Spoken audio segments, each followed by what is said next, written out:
In today's world, we are taught to seek answers within ourselves. But if we stay there, we become self-absorbed or self-conceited and depressed. We need to also see outside of ourselves, looking for ways to contribute, to serve others, and to be connected to others. In having this balance, people become whole and happy.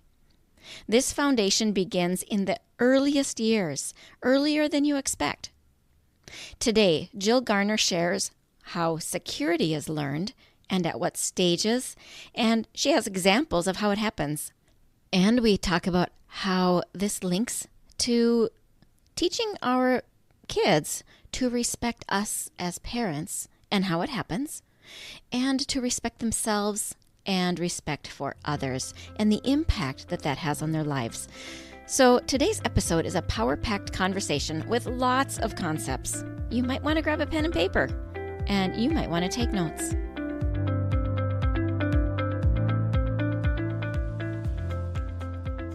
Does your child have a speech-language delay and you really want them to talk? Do difficult behaviors derail home life and you know the frustration is a communication struggle? Does your child see a speech therapist and you wonder, what do they do and how can I help? If these or similar questions are in your mind, this podcast is for you. Hello, my name is Dinalynn Rosenbusch. I am a speech-language pathologist that has worked with children from birth to 21 for 3 decades. And in my classrooms, I see you wanting to connect with the heart of your child, but their speech and language skills create a barrier. So if you have a kiddo that has difficult behaviors, needs to expand their language or learn to say speech sounds, and maybe even receives speech therapy, stay tuned, because in this podcast, you will learn how to use your daily life as a tool to communication practice and how to do that practice. You will become confident knowing you are making the difference you want to make. And you will hear success stories of parents who have navigated these struggles already. We'll do this all while focusing on building deep, meaningful connection and confidence in your kiddo. So grab a cup of coffee along with a notebook and pen. It's time to speak in the way your child's brain understands. And that is the language of play. Welcome back to this 203rd episode. The special for the 200 celebration is closed. And if you miss it and you still have questions, of course you can always email me. And welcome to those who decided to take advantage of that amazing opportunity and offer. And speaking of offers, I have a freebie that you are going to love if you're one of the many parents that say to me, how do you get the kids to listen? That is the number one complaint that parents have when they talk to me. And they say, how do I get my kids to listen? That is what prompted my webinar, and that was the most common thing people say. So, if you're one of the many that wonder, how do I get my kids to listen better? Look in the show notes. Pause this right now and look in the show notes, and you will see a link for 5 ways to get your kids to listen better. Click on that link, and you will have support landing right in your inbox. And so far, I've gotten some really sweet feedback from the few of you that have already tried it, and you've said that it's really helpful. So I love that. And so it's for everybody now. So go get it. Now let's get into today's pre-recorded episode with Jill Garner. Hello, listeners. Today you will be thrilled that we have Jill Garner with us. She is an accomplished speaker, advocate, and founder of Manners of the Heart, which is a nonprofit awakening respect in our society for the sake of the next generation. She's the author of the award-winning Raising Respectful Children in a Disrespectful World and Raising Unselfish Children in a Self-Absorbed World and Manners of the Heart. She has elementary school curriculum that helps children see beyond themselves to become all God created them to be. Her work is endorsed by Focus on the Family, FamilyLife Today, Dr. Kevin Leman, and many others. She lives in Baton Rouge, Louisiana. So, Jill, thank you so much for being on the Language of Play today. I am thrilled about your book titled Strong Heart And you have some concepts in there that were really, really helpful. And I showed them to my daughter recently with her kids, and we talked about the implication of those ideas, and it's fabulous. Thank you for Ah, being here to share your wealth of knowledge. well, thank you so much. It's an honor to be with you. Glad to be here. Thank you. Now tell me how it is that you got started with writing this book, Strong Heart. Well, I have a nonprofit organization that I founded a little more than 20 years ago called Manners of the Heart. And we have an elementary school curriculum for young learners in which we teach children how to esteem others and respect others, and in that process, gain respect for themselves. So we really are teaching other-centeredness and kind of a worldview perspective that helps them to look outward as to how they're going to serve, how they're going to make a difference, how they're going to contribute, rather than waiting to see what someone's going to do for them. So I it's a little love bit it. cultural today. You have an illustration in your book that explains that, which is the looking glass, the mirror, versus the window. Can you expand on that? Yes, I love that concept. Many years ago, I was in a very difficult place of life, and what brought me back from that very difficult, dark place was actually this concept of the mirror or the window that was brought to me one day, and came to realize and understand one day. And I was staring at the mirror, looking for myself, staring, saying, where are you? I was in a deep depression, to be honest, and couldn't find myself. And the more I looked in the mirror, the only person I saw was a woman that had lost it, and a woman that did not have a passion and did not have that zest for life that she had once had. And one day when I was standing at the window in my kitchen area, it was real cold in the morning, and the sun came shining through the barren trees because it was in the winter. And when the sun hit me on the face, it was as if my whole body warmed up. And I realized, wait, wait, I'm here again. And those answers I was looking for were never going to be found in the mirror. The more I focused on myself, but the more I looked outward through the window, the more I could find my answers. And how does that translate into what the work I do today? That happened 25, almost 30 years ago. And here I am today. I was looking for a way to explain this contrast between the esteeming of self and the esteeming of others in a concrete way that would make sense, a visualization of it. And that's when I realized, oh, I've already been given that answer. And it is the mirror of self-esteem, or the window, I like to call it, of self-respect. So let me explain. If you're looking in a mirror, if you're holding up a mirror and you're looking in a mirror, you can only see yourself. You can't see through the mirror to see others. You can see what's behind you, as I did that day in the mirror. You could see where you've come from. You could see your past, but there's no hope of seeing the future through the mirror. And the other part of the mirror that's so damaging to us and to our souls is the longer you look in the mirror, the more lost you become in yourself. So either you become self-conceited and it's got to be all about me, or you become self-conscious and you fall into all of those pits and those deep pits that we don't want to fall into, and we don't want our children to fall into. And so in the mirror, there's really no answers to be found. But at the window, when we look at a window and we look out a window, we catch a glimpse of ourselves, right? We can see a reflection of ourselves, but oh, how beautiful it is that we see right through the reflection, beyond the reflection. And so at the window, we're looking outward and we're looking beyond ourselves. At the window, our children can find that there is something out there for them, that there's a plan for their lives, there's a purpose, that there's a place, like I mentioned earlier, that they have to contribute the talents that they've been given. So at the window, life becomes all about, where am I going today into tomorrow? It takes us into our future. Where in the mirror, the only hope we have is, it's really hopelessness, because all we have is looking in the past. We can't even see how we can serve others. We're only looking for what somebody's going to do for me, which doesn't go very far in life, we know. Right. Oh, that is such a good illustration. It's interesting how we can take different illustrations and we can apply them to our lives. Everything in the external world we can also apply to that part of us that is the learning, growing, spiritual part of us. Now, Mhm. it's common in our society to say to look inward. And there is some truth about getting quiet and listening to that voice within us. I personally believe that that is God's voice in us that leads us. And Mhm. so there's some element where we do need to, and I don't think of it as a mirror, but I think of it as a listening. Would you Mhm. address that? Mhm, mhm. Oh, absolutely.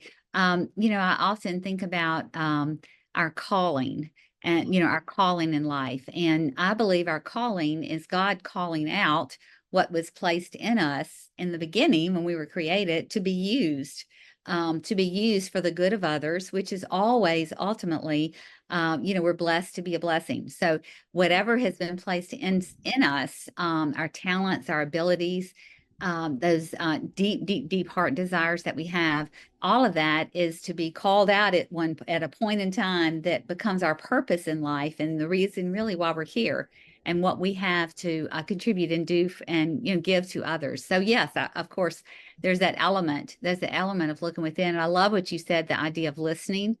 I have a quiet time every morning, and my day doesn't go nearly as well on days that I don't get my quiet time in. And I think mostly it's because I didn't take the time to stop and to listen, and Mhm. to listen for, what I meant to do today and what does my schedule look like today? What should be there? What shouldn't be there? What direction, should I take? Because I do believe that our lives are directed.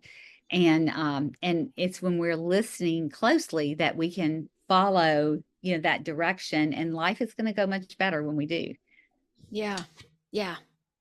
It's so good. Now, if you are seeing us on video, listeners, you'll see that I have Jill's book here, and this is Strong Heart, the one that we're talking about. Now, on page 42, you talk about the home of respect, and you divide out the tots, the tykes, the tweens, and the teens.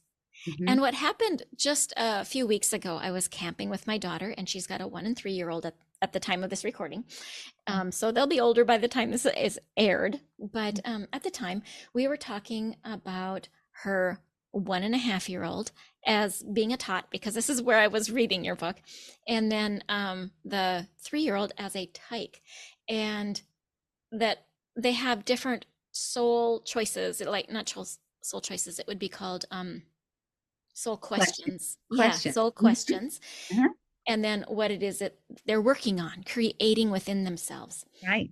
So I'd like you to summarize that, because what ended up happening for us is that this chart became a conversation that lasted throughout the evening, where Ah, we talked about it and then we applied some and then we forgot about it and then we noticed and wait a second, it said that. I bet this means this. It was a great awakening type of understanding. oh, oh, So thank you. yeah, Oh, it was it warms impactful. my So I'd heart. like, yeah, yeah. Warms my heart to hear that. It really does. So I've have kind of divided children's stages of growth from tots, tykes, tweens, and teens, and the youngest stage, as you mentioned, is that tot stage, which is from birth till up about almost 2 or 3 years old. And in that stage of development, the two soul questions that children most need satisfied is, are you watching me? Oh, I'm sorry, that's the next stage. Sorry. Oh, goodness, my mind is gone for a moment. I can open it Help up me. and tell you Help what me. you said, because It's, are I know you going to be sometimes in we charge? forget. I know it's who's in charge, and can I trust you? There it is. It's who's Yes. in charge and can I trust you? And that infant is looking in the face of that parent, wanting to know that I can trust that you're going to take care of me. And I am from the old school belief of setting schedules. And when a child knows that is on a schedule, they know that they're going to be fed before they have to let you know that they're starving and make you miserable. They know they're going to get enough rest, and there becomes a rhythm. There becomes a rhythm in their day, and that rhythm really creates this beautiful sense of trust, because they feel that they feel how well cared for. And it gives a calmness. It helps to calm babies in that stage, and it really begins to set up that beginning of trust. When you get to the end of that first stage, we're really working on developing that. that level of trust that will lead into security in the next stage. So it's, at that end stage, they talk about the terrible twos, at that stage, when a child is beginning to assert themselves, that's when they're looking at you saying, so who's going to be in charge? And even though it doesn't appear to be true in the moment, they really want you to be in charge because they're hoping you're going to get this right because they don't have all the answers. And one of the illustrations I like to talk about is, mom at breakfast, will pull out, 3 different kinds of cereal. She'll have eggs and toast and, down here in the South, grits and, have all kinds of different choices for breakfast. And the child craters and doesn't want anything to eat because mama is asking the child to make all the choices and the decisions.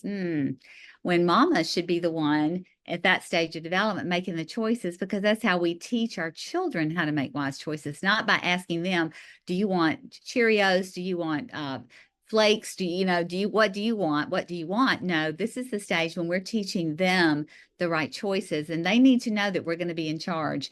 And when the temper, I'm sorry. Go ahead. I think it's good to give them some choices, though, but within the boundaries of what we chose is okay. So if cereal is the choice we are choosing for them, then maybe they have 2 choices of cereal.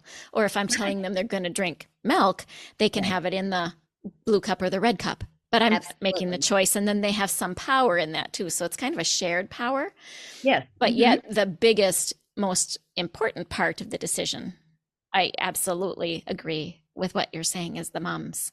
Right. And because when we give them, or dads, true. Because when we give them all that power, we're really giving them the mistaken understanding that they're going to be in charge. And while we're going to give them the ability to be a part of this, they have to know, who's going to ultimately be the one in charge. And that's when we have to step into our place of authority, with love, of course, with love, with understanding, and with firmness, but fairness.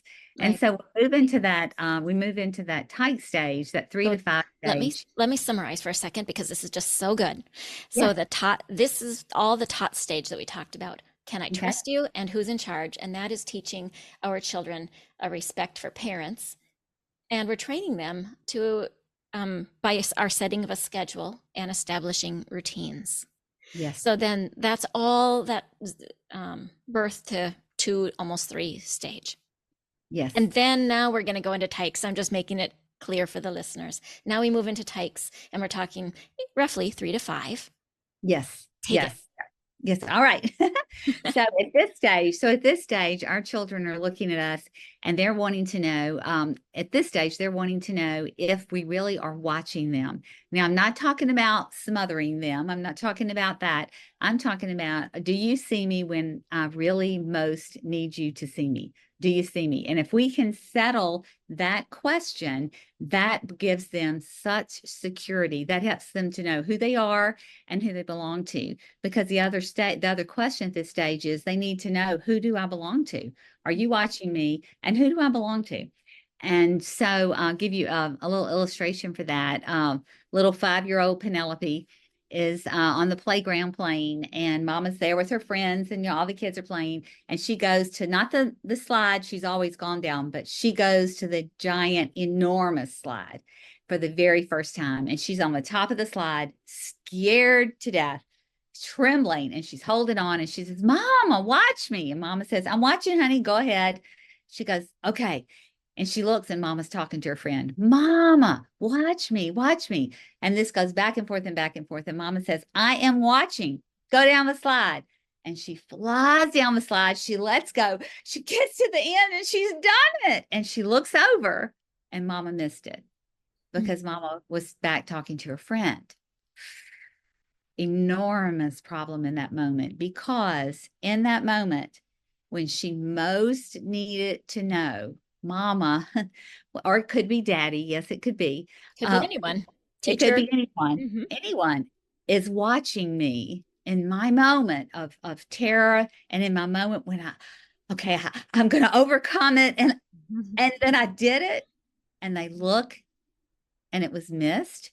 In that moment, that's when she begins her search, and she steps away from those that she thought she was secure in, and steps out into the world looking for someone who's going to see her or him, it could be a little boy, when they most need to be seen, which you can imagine very quickly takes them into all kinds of understandings and a searching that we desperately don't want our children to ever go searching for. I And find so, it fascinating how absolutely early this happens. You're talking about this happens in a 3 to 5 year old. That yes, is absolutely astounding to me. yes, I know it's true, but it's still astounding every time I hear it. it's something I couldn't agree more that astounds me as much as I have researched and lived and taught this for so many years. In fact, the longer I teach this, almost the more astounded I am, I guess, in a sense, that what George Barna tells us, a formidable researcher in our world that has an amazing research center. The work that comes out of that center really does confirm that a child's worldview, how they're going to view the world, how they're going to interact with the world, how they understand how people work and how the world works, starts at 15 months of age. By the age of 10, it is set in stone. And by that I mean think of a slab of wet clay, and you make impressions in it, and you stick your finger in it and you put little objects in it, and you begin to make impressions in the stone. Well, by the age of 10, that's a child's heart, and it's still soft and malleable, but these impressions are being made, and they're there now. They're there for good. By the age of 13, that clay has now become hard. And it's now by So 13, early. that worldview, it's set in place. It's stone now. And one of two things will begin to happen. Either that child has a strong foundation, which is what I'm trying to help parents do through Strong Heart.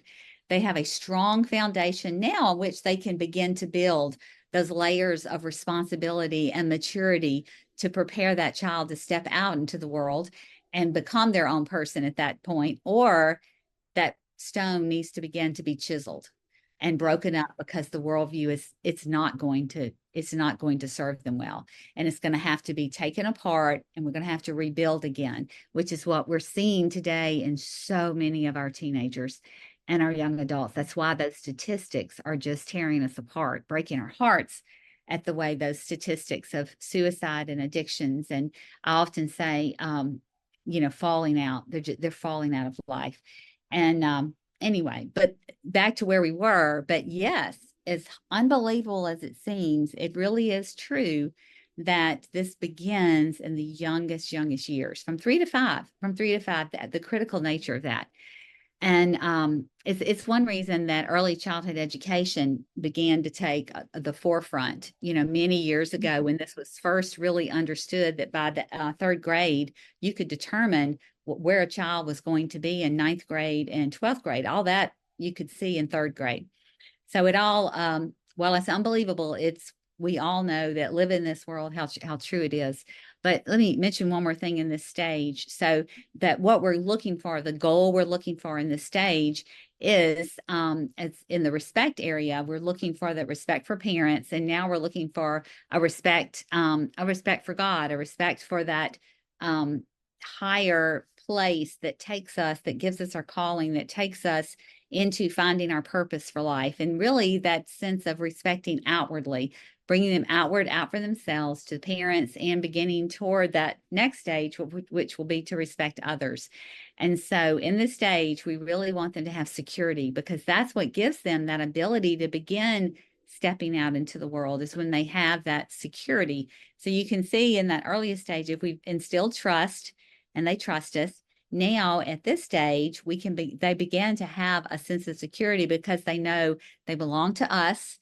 And we're here for them. The decisions we make are in their best interest, even when they don't like them, and even when the discipline doesn't feel good. But they know, and they have an understanding underneath it all. Well, okay, Mom.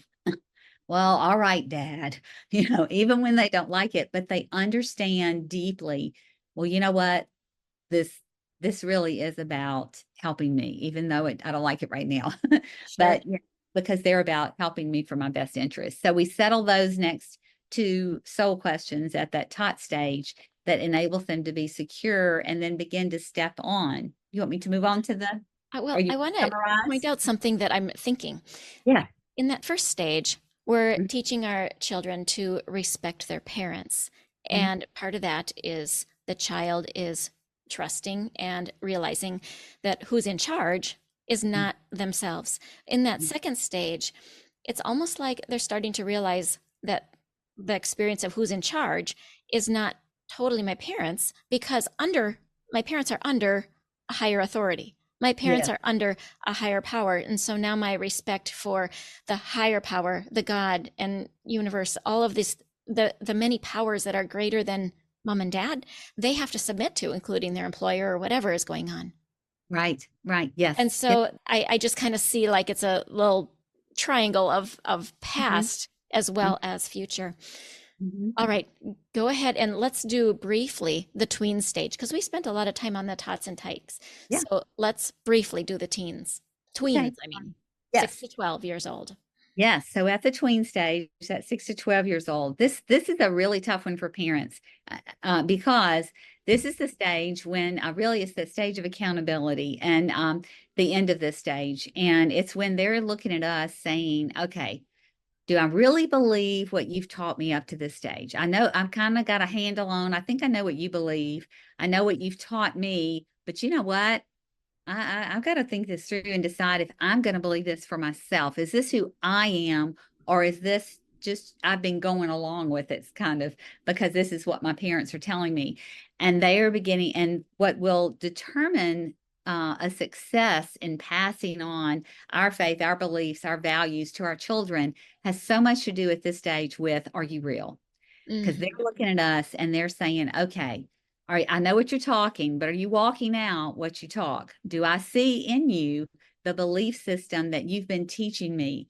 And you talk about a time of difficult self-reflection for a parent, because if we are saying one thing, for instance, if we're expecting more of our child than we're expecting of ourselves, if we're demanding our child show respect and they see us be terribly disrespectful to each other, in our marriage relationship, they hear us being disrespectful behind a buddy's back that we just had a conversation with, and mom hangs up the phone and turns around and says disparaging remarks, about that person on the phone when she was really nice to that person. You know what I mean? When they really see hypocrisy and they see us pretend to be, because that's what they view. They see, well, that's just who dad's pretending to be because it's good for his business, or he's just, boy, he knows how to spin a good, word. But I see him as someone different, or he's someone different at home than outward, or mom, either way. Um, that's really, to me, I believe, more damaging to a child accepting a value system, than really the influence of the world. And we don't want to hear that because we want to be able to blame the world. But I think the truth is, if they don't see that it's real in us, we've got a real problem. We got a real problem on our hands at this stage. And part of the goal of this stage is that we want them to begin to have that respect for others, and they have to see it in us and live it out. And another piece of this stage is that we want to build that obedience. We need to know between 6 and 12, we need to know that, and that obedience comes from a relationship. So we need to know that our relationship is so strong with our children that they're going to be obedient to us, number one, because they respect us, Hmm. because we've shown that we have often say we have to command our children's respect. We can't demand it. That's true in every relationship, isn't it? When we say, you will respect me, we've already lost the battle. Describe the difference between command and demand as you see it. Yes, the way that I see that is we command respect, really without ever asking for it, right? We command respect by the choices that we make. I often say we command respect by being respectful, which is always choosing to give respect, especially in the face of disrespect. We can choose to return respect no matter what we've just been faced with. We can make the choice. Rather than return disrespect, we can return respect while at the same time we're working to be respectable. It's Hmm. kind of the easy way to remember it. We're respectful, giving it while we're working to earn it, which is by being respectable. If we're doing that in our lives, never perfect. Oh goodness. Never can we be perfect. We're always going to make mistakes. But when we own our mistakes and ask for forgiveness, that's being That's respectful and right. respectful, right? And we command respect. We don't ever ask for respect. We command it by the choices that we make. Where when we are demanding respect, we are requiring someone, we think, which we can never do. We think we can require someone to show us respect just because of my title, just because of my position. I am your parent, or I am the boss, Mhm. right? Or I am an authority figure, so therefore you respect me. And I mean, I think most adults really recognize that doesn't work. You Right. cannot demand respect. You have to earn respect. Yeah. Thank you for that. This has been a very good interview. You've covered a lot of content in a short time. I think your work is very good, and your book is just chock full of information. In the show notes, I will have a link for your book so that people can purchase that if they choose to, and I'll have contact information for you. Now, Mhm. as you end this interview, there's one normally, well, I'll let you do both. If there's something you want to say to parents, I'd like you to say a final word. And the topic that I didn't ask you to talk about, though, that you have in your book that I put a sticky note in to ask you, is about your thoughts on bravery. And there's fear and bravery and all of that in your book. And I love that. Love, love, love that. I've Mhm. done episodes with other people on bravery because I think it's so important as we've got helicopter parenting things going on. So give us your final words, either talking about bravery or final words or both. Okay, I'll try to do a couple sentences on both quickly. Um, Bravery. We used to do a high school program that we did for many years through my organization. And when I would ask at the very opening, we'd have 125 or 150 high school kids all together in a big banquet hall. And I would ask at the very beginning, I need 3 volunteers. And that's all I'd say. And typically, no one raised their hand until I said, you know what? I have found in my years of doing this work that the kid who's willing to volunteer, even when they're not sure of what's going to happen, that's the one who's going to go a long way in life. All of a sudden, all of these hands go flying up in the air. And Uh-huh. my point in saying that is that's bravery. To me, that's where it begins, is helping children to try.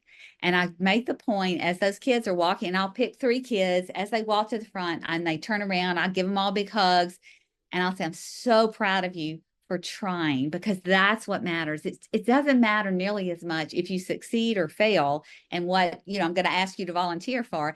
That's a beautiful byproduct. However it falls out, what's more important is that you were willing to try. And to me, that's what I want to instill in our children. That's what leads them to bravery, to understand it's not ultimately about the outcome for what I'm attempting to do, what I'm trying to get past the fear. It's simply, let's just try. If we can just help them take one step toward trying, it is a I can't even find the word, amazing how that one step toward trying enables them to try again and then again, and little by little, suddenly they have overcome a fear, and they've conquered a fear. And little by little, they've built such a strong foundation underneath from those little efforts of trying, that now they're willing to take on, big things without that fear of failure, because it's not about winning or losing or succeeding or failing. It's about the being willing to try. Yep. And of course, they find when they do, others come around them to help them, is what they discover, and they're not alone. So my final word is, um, Thank you for that. oh, you're welcome. I My, appreciate it.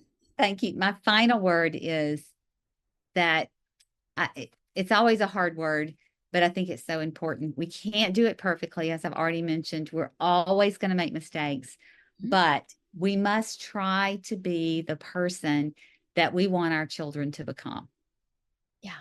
Can't ever have higher expectations of our children than we do of ourselves. A dad's goal is to strive to be the man that he wants his son to become, and to be the man he wants his daughter to marry, right? Same is true for mom. Same is true for mom. Strive to be that woman that you would love to see your daughter become. Strive to be that woman that you would love to see your son marry, you know? And we know we can do it perfectly. We know it takes something and someone much, much greater than we to accomplish that. But that's ultimately my final word. If we could just get our focus off of ourselves in the sense of, spending our lives looking for what's going to make me happy and what can I have and do and acquire and all that. If we could get rid of all that, and as a parent, really focus on being the person that I want my child to become, I can't tell you how much easier parenting would be. Mm-hmm. Mm-hmm. One of the things that you talk about in your book is the difference between joy and happiness, and joy being that deep, abiding knowing. It's kind of like happy that lasts forever, because it's not the happy that's high pitched, changing, flighty. It's rather that deep inside of you, you have a satisfaction. Yes. And that's, I think, what you're talking about too. It is. Thank you for your input on this extra topic of bravery, and then your final words to your book and your life's work has been very influential to so many people, and you've made such a difference on the planet. So thank you for the work you do. Thank you. Thank you so much. It's been a pleasure.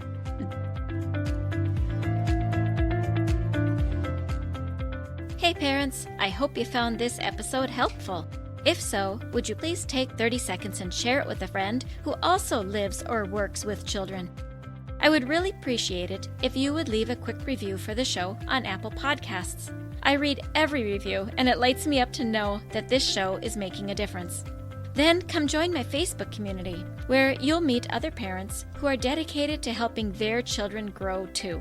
You'll find the link in the show notes. Thank you for joining me. Now it's time to go. Let's pop our kiddos in the strollers and go look around outdoors and see what we have to talk about.